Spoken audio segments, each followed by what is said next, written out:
Estamos con Miguel Denis Norambuena, que es psicólogo social, escritor y trabajó en una experiencia que me gustaría que nos contara, Miguel, cómo es la experiencia con los Lokis en el trabajo que tiene en Ginebra. Sí. ¿Cómo decirlo? Esa experiencia fue única porque al momento de crearla, que yo dirigí un centro, el primero, el centro Racal, Ginebra, que sigue funcionando, y después creé otro que sigue también funcionando. Entonces, el desafío era recibir, convivir, porque son lugares de vida, comunidades terapéuticas, en donde lo principal era responder a una pregunta fundamental que nos atravesaba en ese momento, que era cómo ayudar a apañar loques, como se dice, sin educarlos. O sea, fuera del paradigma educativo que es predominante en la área de la psiquiatría, de la psicología, en la medida en que no se le reconoce al loque que tenga un saber propio, no se le reconoce que su singularidad pueda enriquecernos la existencia. Entonces, al loque por lo general no se le escucha, sino que se le trata. No es fuente de interés de lo que él nos sugiere como camino de exploración social, urbana, espacial. No se le considera como una persona que nos puede aportar. Entonces, la novedad de ese acercamiento hacia los loques era de, como lo dije un poco ayer, era de partir de la idea de que nuestro saber tiene límite.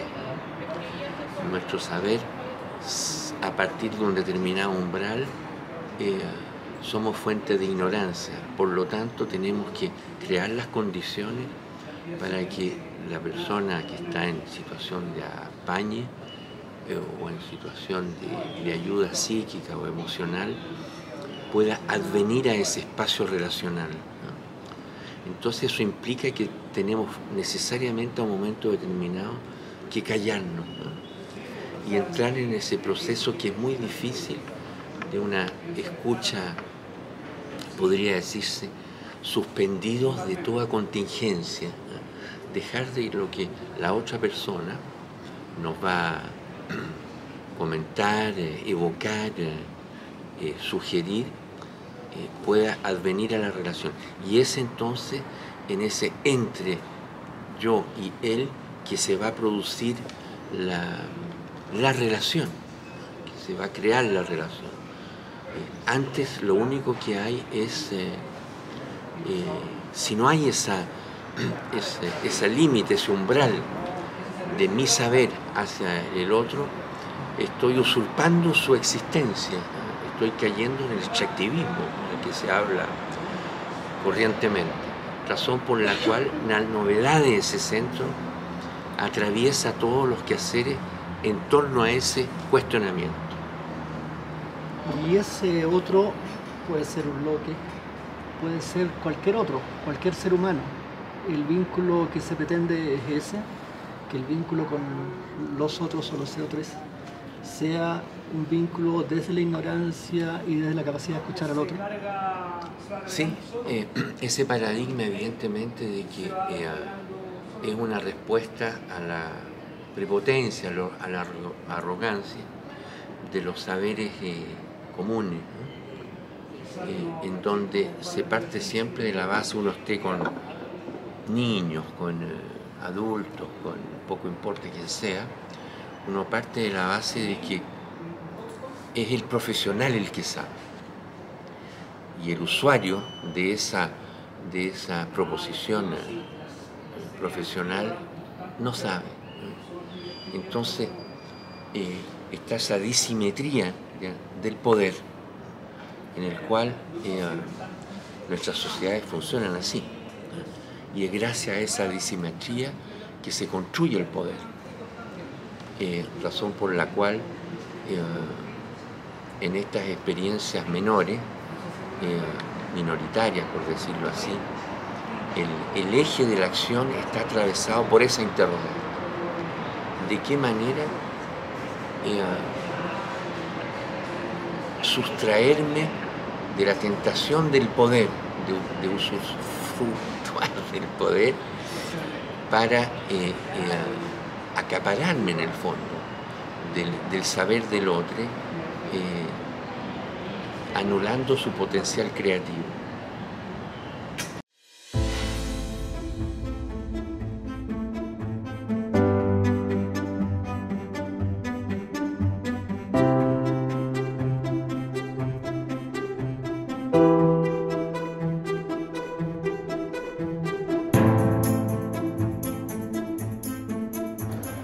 Respecto de esto que estábamos conversando, esta experiencia con lesotres, con los loques, hay una evocación inevitable con lo que es la experiencia antipsiquiátrica y específicamente con David Cooper, ¿no?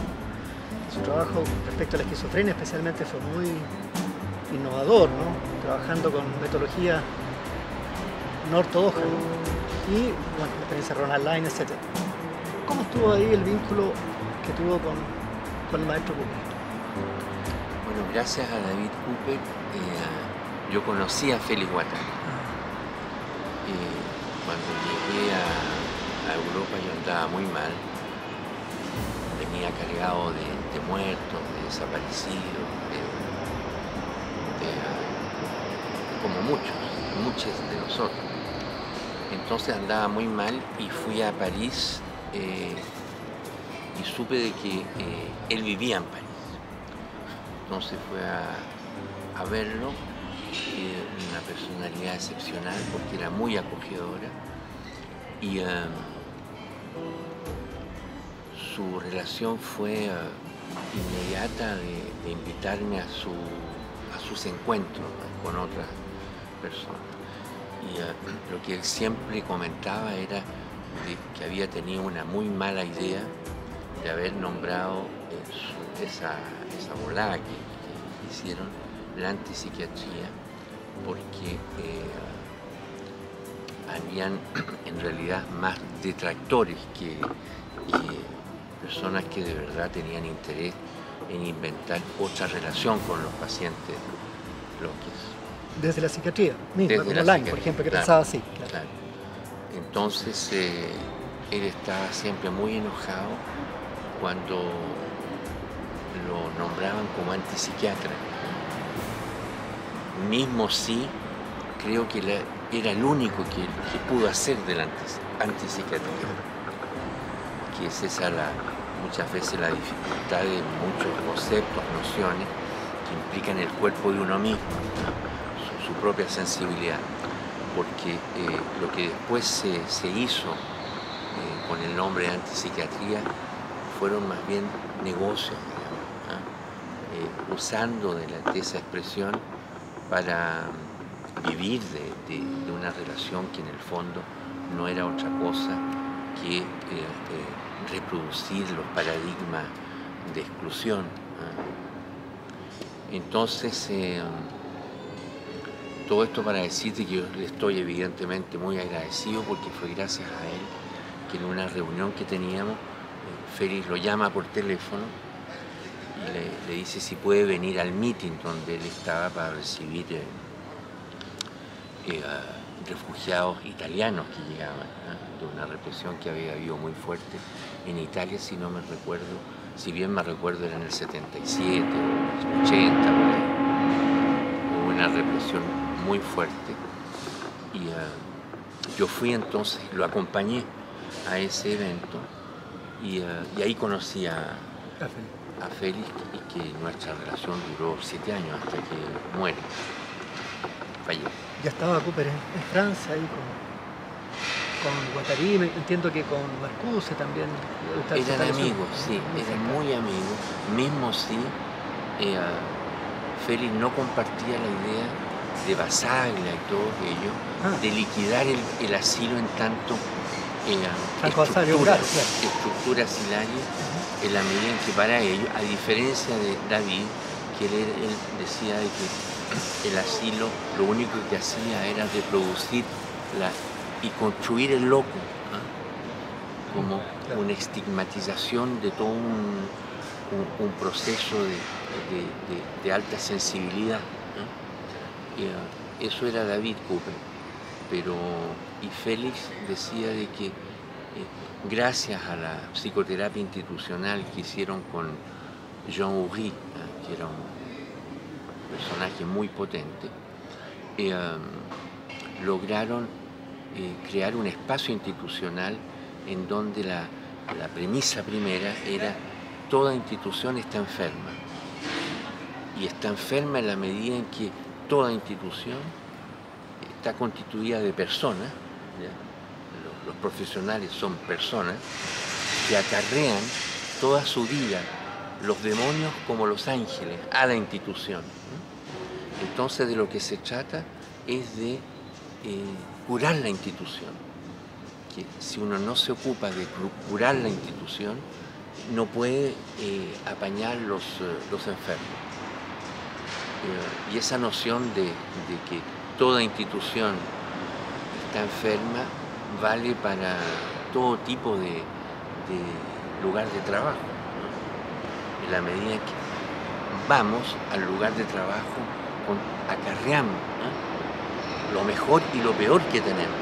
Entonces hay que analizar todo eso afectos, ¿no?, que uno pone en juego con los otros colegas, ¿no?, en la institución, y que muchas veces, por ejemplo, hoy día está de moda el maltrato institucional, el burnout, está de moda eso. Y el mobbing, razón por la cual es más urgente hoy día que antes de ocuparse de qué es lo que uno vehicula de despótico, ¿no?, a la institución donde uno trabaja con los colegas aquí y allá. De ahí es que la premisa esa de que toda institución está enferma hoy día es más válido que nunca. Resuena inevitablemente, hay una argumentación que tiene el maestro Humberto Maturana respecto de que las relaciones laborales no son relaciones sociales, dice él. Pues las relaciones sociales son para la vida, ¿cierto? Y las relaciones de trabajo, el ser humano es una impertinencia, ¿no? Porque en esas relaciones lo que se exige son cosas que no son humanas. Entonces si uno come, si uno se enferma, es impertinente para el trabajo.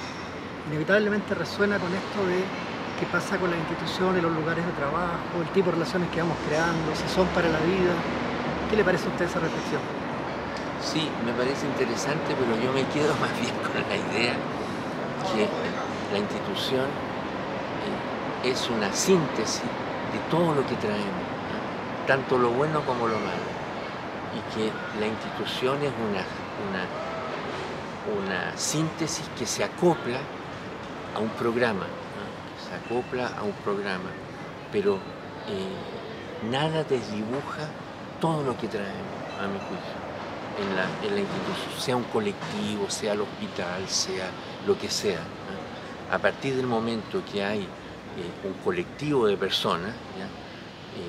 Afines a una actividad laboral, donde hay un salario y todo eso, hay que ocuparse de los afectos, en la medida en que el cuidado, como está también a la moda hablar del cuidado, esto, lo demás allá, no puede ser un eslogan, ¿no? El cuidado tiene que ser una relación, ¿no? Una relación en donde cada cual asume una especie de responsabilidad que llamo yo voluntaria, de tener en cuenta qué es lo que él trae, razón por la cual la pregunta, ¿qué es lo que estoy haciendo aquí?, me parece muy pertinente. Guattari me decía siempre, cuando yo lo iba a ver y contarle un poco lo que hacían en el primer centro que creé el RACAC, me decía, ¿qué estás haciendo? ¿Qué es lo que haces tú con los bloques? ¿Estás transformando ese centro en un nuevo dispositivo de control social bonito,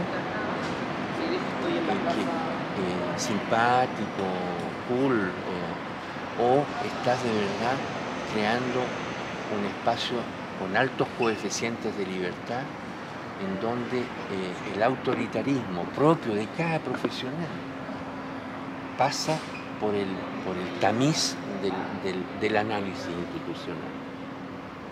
Y eso me parece muy pertinente hoy día, más aún acá en Chile, en donde el neocapitalismo extractivista actual es extractivista de lo material, pero también de lo inmaterial de cada uno de nosotros. Y lo inmaterial son los afectos, y las emociones, los sentimientos, lo que sentimos de los otros, ¿no? Toda esa dimensión inmaterial está siendo pasada por el tamiz del consumismo de una manera extraordinaria. El mejor ejemplo y último que tengo es el mercado urbano en el Golf, Providencia y Las Condes allá, que queda además en un enclave en donde es un nudo de personas que vienen de varias comunas. Y cuando uno entra a ese mercado, que vale la pena ir como un etnólogo a ver qué pasa, me da la impresión de que le pusieron ahí los fundadores, los creadores de ese espacio, toda la creatividad y la sutileza de decirse cómo crear un espacio de consumo para todos. Es un espacio, podríamos decir, de democracia realizada, porque cuando uno va con una mirada etnológica, se da cuenta que cada persona encuentra su lugar. Hombre, mujer, viejo, joven, trabajador o cesante aquí y allá, cada cual entra en un universo ilusorio, ¿no? Y sale con algo en los bolsillos, razón por la cual vale la pena analizarlo de manera a no ser ingenuo con ese tipo de dispositivo. Y esa mirada etnológica es desde la escucha, no desde el poder, ¿cierto? A mí siempre me ha llamado la atención este concepto del understand inglés, ¿no? Understand, o sea, colocarse abajo, esta cosa de recepcionar al otro. Ayer algo de eso salió respecto al tema de esta humildad o esta ignorancia que tenemos los seres humanos y cuando nos acercamos al otro, al otro o al extraño o a la extraña. ¿Cómo lo ve usted eso?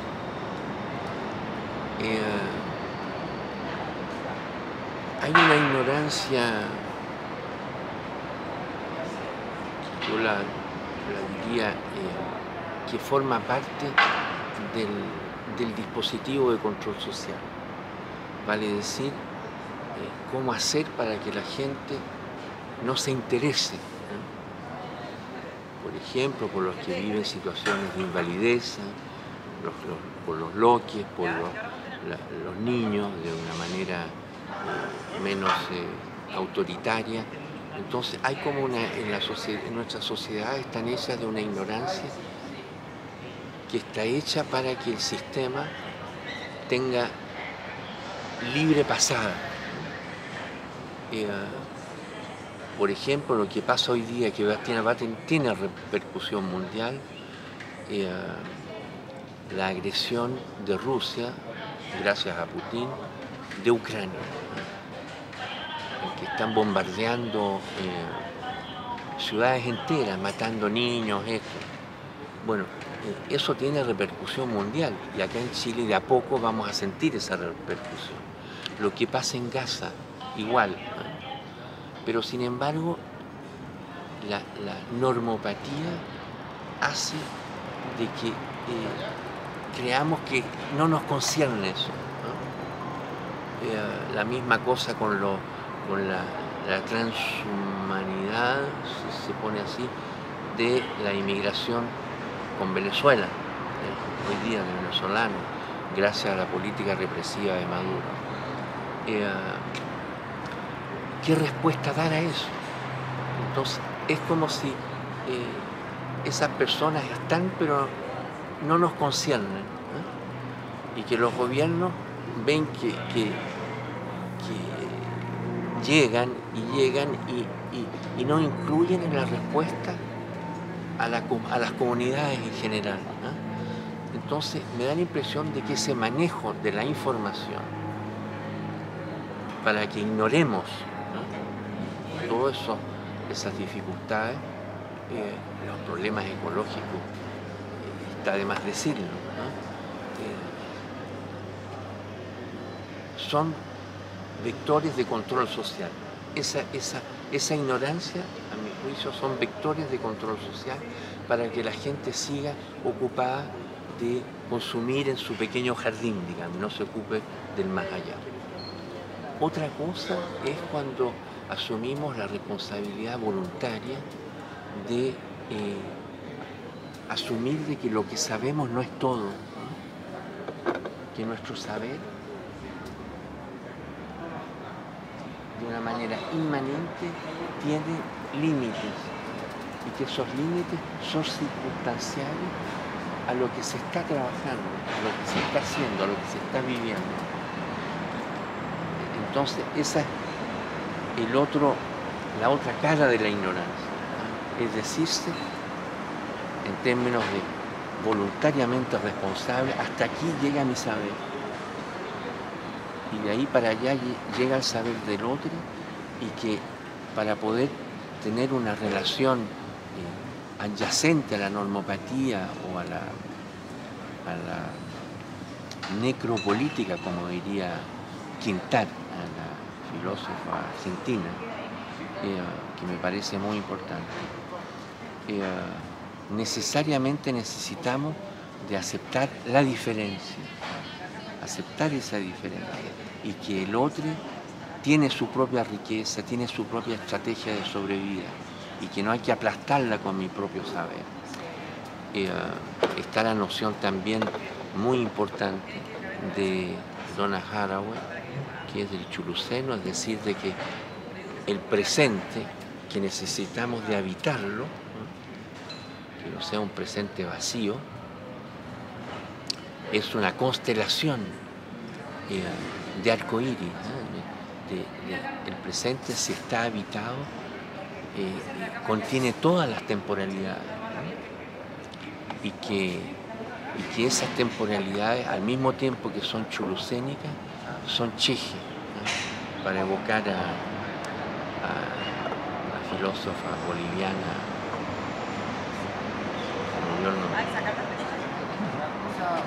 que es cheje, ¿no?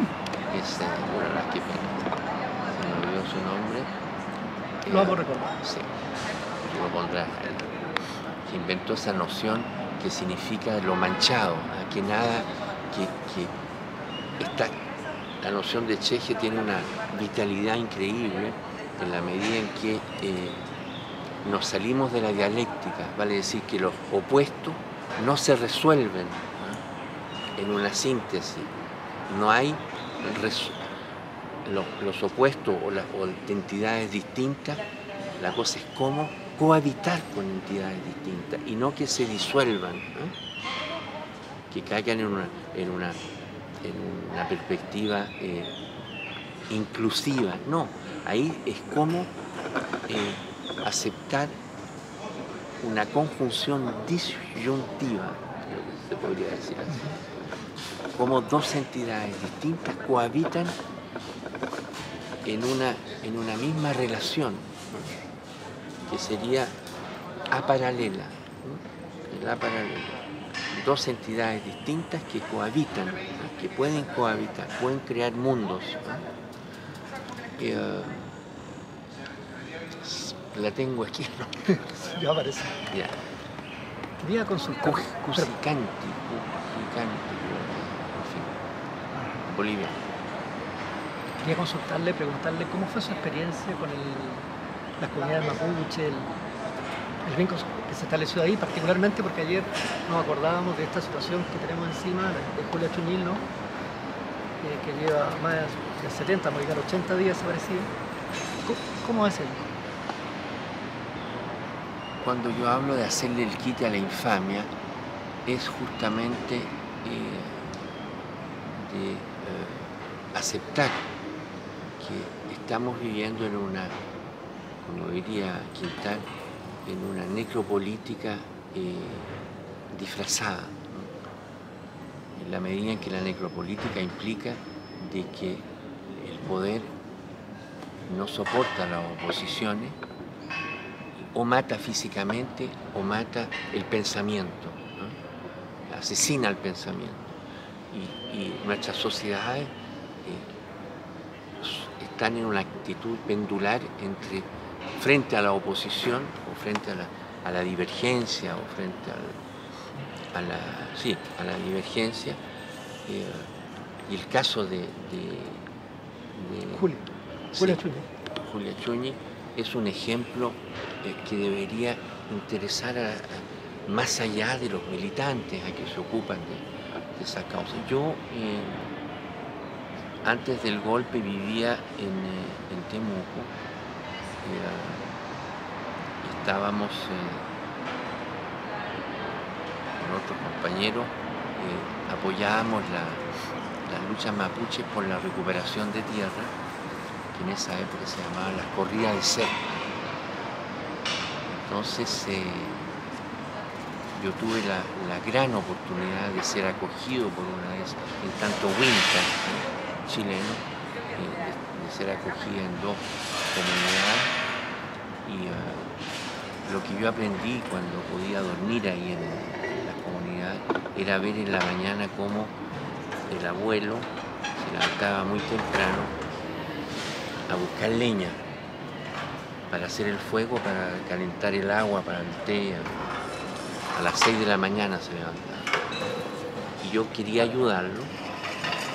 Entonces me levanté, hacía mucho frío y él estaba ahí a su ritmo. Tomaba leña, metía allá y empezaba a hacerse el fuego. Y yo fui a buscar leña y traje leña y me decía, no, esa no es buena para hacer fuego. Después traía otra, no, tampoco es buena. Esa en el fondo no había ninguna de que yo recogía, que era la que de verdad se necesitaba para... y eso me marcó hasta el día de hoy.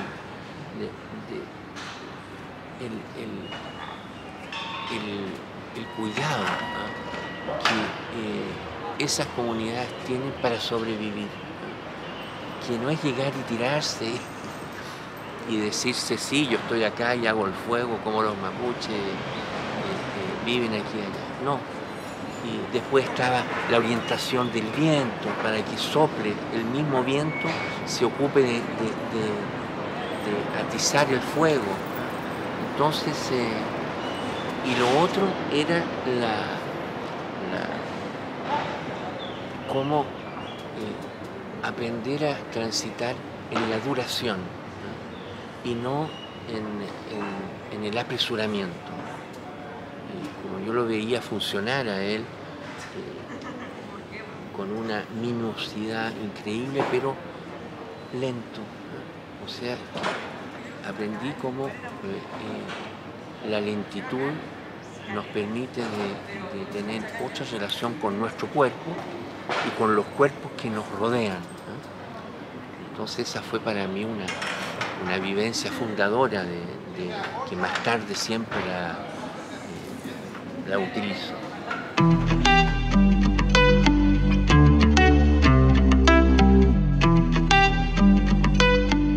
Miguel, bueno, habíamos mostrado ya este libro de palabras, ¿cierto?, de la editorial, este manifiesto de desestigmatización de la locura, una clínica del cotidiano, que refleja un poco lo que usted nos contaba de la experiencia con los desloques.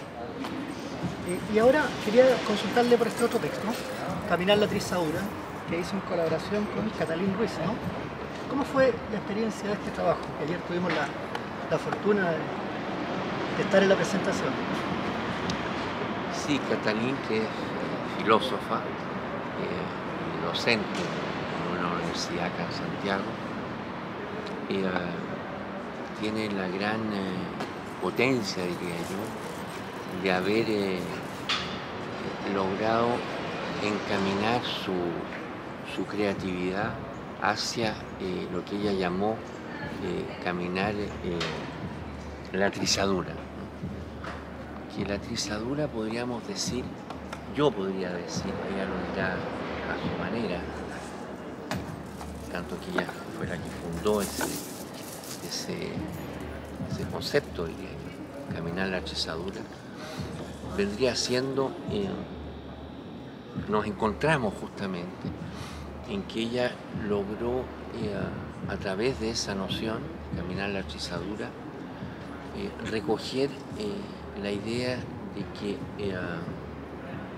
lo molar social, lo duro de nuestro sistema, siempre está trizado, que es una noción guattariana y deleuziana, que lo molar no es homogéneo, siempre hay trizadura, y que es por ahí donde el pensamiento, podríamos decirlo, disidente, el pensamiento recurrente a la adversidad,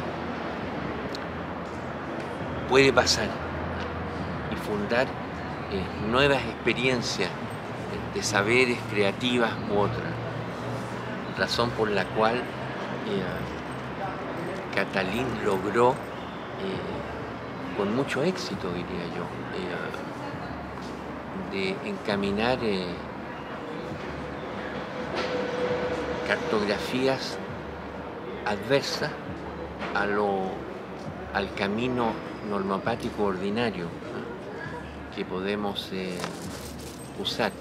Y ella inventó ese instrumento para todos, para poder al mismo tiempo que uno implementa un cuidado para sí, implementa el cuidado para el contorno, el medio ambiente. Un autocuidado global. Un autocuidado que es simpoyético, como diría, simpoyético, va a decir que el autocuidado no es una instancia autopoyética, cerrada, sino que es simpoyético, como nos diría Haraway, en la medida en que el autocuidado es colectivo, es plural, como diría Guattari. No hay autocuidado cerrado, totalizado, no existe eso. Son invenciones funcionales a la normopatía, de hacernos creer de que somos individualidades cerradas, únicas, exclusivas. No, las individualidades son simpoyéticas, son colectivas.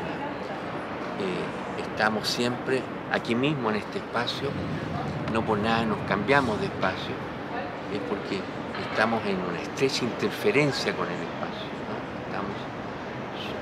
Estamos en una constante transferencia de datos, de sensaciones con el espacio. Y Catalín Ruiz logró con ese texto forjar instrumentos, ¿no?, para poder que cada cual con sus propias singularidades pueda cartografiar, ¿no?, sus propios trayectos, y que sean trayectos en el cual las subjetividades se emancipan, ¿no?, de las distintas opresiones a las cuales estamos sujetos. Esta trizadura dentro de lo molar hacen posible la revolución molecular que soñaba Félix Guattari. Yo creo que sí, la revolución molecular es eso, no es otra, no es un mañana, ¿no? La revolución molecular es cómo en el ahora, en el aquí, somos capaces de, gracias a la búsqueda de nuestra propia creatividad, que es un análisis-búsqueda, cada persona debe ocuparse, en tanto como llamo yo, responsabilidad voluntaria.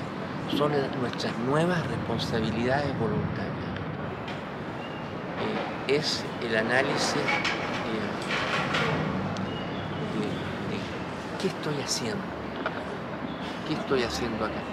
Y revolución molecular son revoluciones moleculares porque son actos, acciones, gestos menores, como diría Eric Manning, que el gesto menor es un libro muy potente, que yo lo sugiero con mucha alegría, porque Eric Manning creo que es una de las pocas, que yo conozca en todo caso, que logró hacer transitar el pensamiento guattariano y del océano de los años 70 a hoy día, y hacer del gesto menor una micropolítica ecosófica, podríamos decir, ¿eh? Una micropolítica ecosófica en el sentido de que la ecosofía vendría siendo al mismo tiempo que nos ocupamos de una problemática,